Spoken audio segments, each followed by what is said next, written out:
మీ కుటుంబ శాంతి, ఆరోగ్యం, ఆర్థిక అభివృద్ధి కోసం రుద్రాక్ష మహాపూజలో తప్పక పాల్గొనండి. ఇప్పుడే నమోదు చేసుకోండి. రీసెంట్గా మోడీ గారు బంగారం కొనొద్దు కొంతకాలం పాటు అని చెప్పిన వ్యాఖ్యలు అందరిలో చర్చను లేపినటువంటి పరిస్థితి. అలాగే తాజాగా 10% ఎక్స్ట్రా ట్యాక్స్ కూడా బంగారం మీద విధిస్తాము అని చెప్పేసి గవర్నమెంట్ చెప్పడం, అది కూడా ఈ రోజు నుంచి అమల్లోకి వస్తుందంటున్నారు. దీంతో మరింత రేట్లు పెరగబోతున్నాయా బంగారానికి అనిపిస్తోంది. అన్ని డీటెయిల్డ్గా మనతో మాట్లాడేందుకు లైవ్ కాల్ అందుబాటులో ఉన్నారు ప్రముఖ మార్కెట్ అనలిస్ట్ ప్రశాంత్ గారు. ఆయనతో మాట్లాడి అన్ని తెలుసుకుందాం. నమస్తే అండి ప్రశాంత్ గారు. ఏంటండి మళ్ళీ 10% అసలే రేటు పెరిగి కొనాలంటే భయపడిపోయే పరిస్థితి ఉంటే బంగారం, మరోవైపు 10% ట్యాక్స్ వేస్తాము, ఆ సుంకం పెరుగుతుంది, మళ్ళీ అది కూడా ఈ రోజు నుంచి అమల్లోకి వస్తే అర్ధరాత్రి నుంచి వచ్చినట్టుంది నాకు తెలిసి. అది ఇంకా ఎక్స్ట్రా భారమే కదా, వెండి మీద పెరుగుతుంది, బంగారం మీద కూడా పెరుగుతుంది, 10% అంటున్నారు. ఏంటి పరిస్థితి? ఇంకా అసలు బంగారం లేకపోతే వెండి అనేవి మొత్తం మర్చిపోవటమేనా ఇంకా లేడీస్? ఆల్రెడీ ప్రధానమంత్రి గారు ఇక్కడ హైదరాబాద్ లో జరిగిన సభలో మనకు ఒక ఫీలర్ ఇచ్చారు. ఏంటంటే మీరు అందరూ కూడా 1 సంవత్సరం పాటు బంగారు కొనద్దండి, లేదా విదేశీ ట్రావెల్స్ అన్ని కూడా కొంచెం బంద్ చేసుకోండి, ఇంట్లో వంట నూనెలు కూడా దాదాపు చూసి వాడుకోండి అంటూ చాలా అపీల్స్ చేశారు. ఎందుకు అంటే భారతదేశం ఒక ఎనర్జీ క్రైసిస్ వైపు వెళ్తుంది. సో మనము కరెంట్ అకౌంట్ డెఫిసిట్ అంటామండి. అంటే మన భారతదేశం మొత్తం $912 బిలియన్ వర్త్ గూడ్స్ అన్ని ఇంపోర్ట్ చేసుకుంటుంది. అందులో ప్రధానంగా క్రూడ్ ఆయిల్ ఉంటుంది. దాదాపు మన 90% క్రూడ్ ఆయిల్ మనం ఇంపోర్ట్ చేసుకుంటాము. సో ఇప్పుడు ఇంటర్నేషనల్ లో క్రూడ్ ఆయిల్ బ్యారెల్ ధర దాదాపు $110 వరకు చేరుకుంది. అంటే ఒక 60-70 రూపీస్ ఉండే బ్యారెల్. సో 110 అంటే ఆటోమేటికల్ గా మనం ఇంపోర్ట్స్ ఎక్కువగా కాస్ట్ అవుతుంది, అంటే మనం డాలర్స్ ఎక్కువ ఇవ్వాల్సి ఉంటుంది. సో మనం డాలర్స్ ఎక్కువ వెచ్చించాలి అంటే ఇతరాత్రాలు ఏమన్నా ఇండియాలోకి ఇంపోర్ట్ చేసుకున్న ఇతర ఏవైనా కూడా తగ్గించాల్సి వస్తుంది. సో అందులో భాగంగానే ప్రధానంగా నరేంద్ర మోడీ గారు అప్పీల్ చేశారు. సో మీరు గోల్డ్ లాంటివి మీరు, ఎందుకంటే దాదాపు లాస్ట్ ఇయర్ ఒక్కటే $72 బిలియన్ గోల్డ్ మనం ఇంపోర్ట్ చేసుకున్నాం. అంతకు ముందు సంవత్సరం దాదాపు 40 బిలియన్, అంతకు ముందు సంవత్సరం 30 ఉండేది. అంటే దాదాపు డబుల్ అయింది. ఎందుకు అంటే మనం ఆల్రెడీ డిస్కస్ చేసాం, 2025లో గోల్డ్ డబుల్ అయిపోయింది ఆల్మోస్ట్. దాదాపు 60-70 వేలు ఉండే గోల్డ్ ఈ రోజు 1,70,000 వరకు వచ్చింది, 1,65,000. సో కాబట్టి అందరూ కూడా విరివిగా కొనడం స్టార్ట్ చేశారు. ఇక గోల్డ్ ఇండియాలో అనేది లాస్ట్ హండ్రెడ్స్ ఆఫ్ ఇయర్స్ గా కూడా గోల్డ్ అనేది ఇండియాలో ఒక ఎమోషనల్ అండ్ కల్చరల్ అసెట్. అందరు కూడా ఇంట్లో ఖచ్చితంగా అంతో కొంత గోల్డ్ కొనడం అనేది అలవాటు. పెళ్లిళ్లకు, పండగలకి, లేదా ఇంట్లో కొద్ది మొత్తం సేఫ్టీ పర్పస్ గా అందరు గోల్డ్ కొనడం అలవాటు. అటువంటి టైంలో సో ఇప్పుడు ఈ గోల్డ్ పెరుగుతున్న ప్రైస్ చూసి కొనడం ఎవరు ఆపరండి. సో కానీ ప్రధానమంత్రి గారు అప్పీల్ చేయడం అనేది, దీంట్లో 2 వాక్యాలు ఉన్నాయి, నేను చెప్తాను, విశ్లేషణ చేస్తాను నా విశ్లేషణ కూడా. బట్ ప్రధానంగా గోల్డ్ అని కాదు, ఏదైనా సరే మనం ఇంపోర్ట్ చేసుకుంటున్నాము, ఈ పెట్రోల్ డీజిల్ ధరలు పెరుగుతున్న ధరల మన రూపాయి వాల్యూ క్షీణిస్తూ ఆల్మోస్ట్ 95 రూపీస్ అయిందండి US కి. ఇప్పుడు ఈ లాస్ట్ 2 months లోనే దాదాపుగా 6-7 రూపీస్ పడిపోయింది. సో అంత మొత్తంలో పడిపోతే మన భారతదేశం యొక్క విదేశీ మారక ద్రవ్య నిల్వలు అంటారండి, ఫారెన్ ఎక్స్చేంజ్ రిజర్వ్స్, ఏ దేశానికైనా అత్యవసర పరిస్థితుల్లో పేమెంట్స్ చేయడానికి కోసం ఒక $700 బిలియన్ మనం రిజర్వ్ చేసి పెట్టుకుంటాం.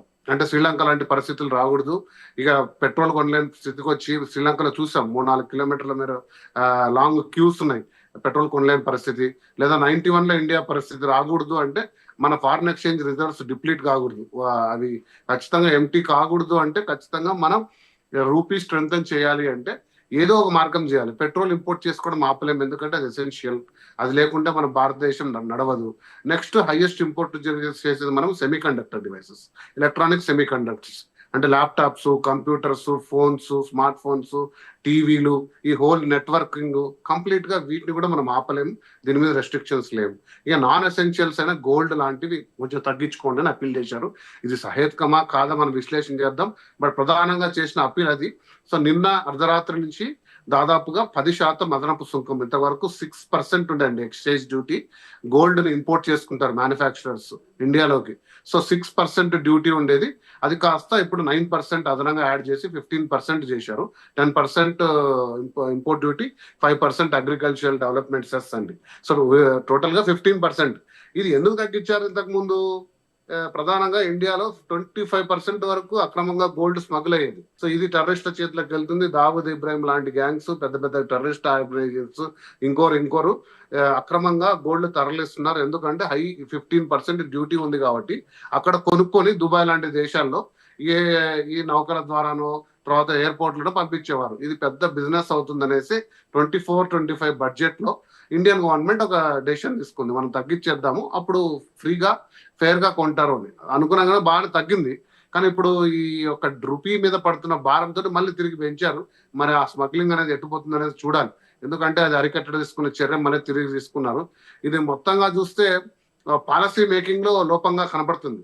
బట్ బంగారానికి మాత్రం ఇక చెప్పలేని ధర వచ్చింది. ఒక రోజులో 12,000 రూపాయలు పెరిగిపోయి ఈ రోజు 1,65,000 వచ్చింది. ఆల్రెడీ అంతర్జాతీయంగా గోల్డ్ పెరుగుతూ వస్తుంది. యుద్ధ వాతావరణం పరిస్థితుల్లో డాలర్ కొంచెం వాల్యూ సన్నగిల్లే పరిస్థితుల్లో పెరుగుతుంది.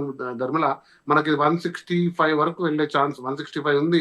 ఇక ఫాస్ట్ గా 2 lakhs వెళ్తుంది అని కూడా ఒక అంచనా ఇస్తున్నారు. అంటే ఏంటండి, ఇంకా మరి మర్చిపోవచ్చా ఆడవాళ్ళు బంగారం కొనడం అనే విషయాన్ని? కొద్ది కాలం అన్నా లేదండి, మీరు మళ్ళీ తగ్గే అవకాశం ఉంటుందా ఏమన్నా? తర్వాత ఈ 10% ఎక్సైజ్ డ్యూటీలు అవి ఇవి ఏమైనా తక్కువ చేసే అవకాశం ఉందా? వెయిట్ అండ్ సీలో వెళ్ళొచ్చా మేమేమన్నా ఆడవాళ్ళం? లేదండి, మీరు మళ్ళీ 195 లో తీసుకొచ్చి ఆ రోజు 165 లో కొనింటే బాగుండదు ప్రశాంత్ గారు అనుకునే ఛాన్స్. ఎందుకంటే 152 లో కూడా మనం ఒక వీడియో చేశాం. సో గోల్డ్ అనేది ఇప్పుడు డిమాండ్ ప్రైస్ కరెక్షన్ ఫేజ్ లో ఉండేది. మళ్ళీ ఇప్పుడు అంతర్జాతీయంగా కూడా డాలర్ కొద్ది రోజుల్లో మళ్ళీ కొంచెం బలహీన పడితే డాలర్ గోల్డ్ ప్రైస్ పెరిగే అవకాశం ఉందండి. దాని టార్గెట్ ప్రైస్ నేను చెప్పాను, అరౌండ్ 2,50,000 వరకు గోల్డ్ టార్గెట్ ప్రైస్.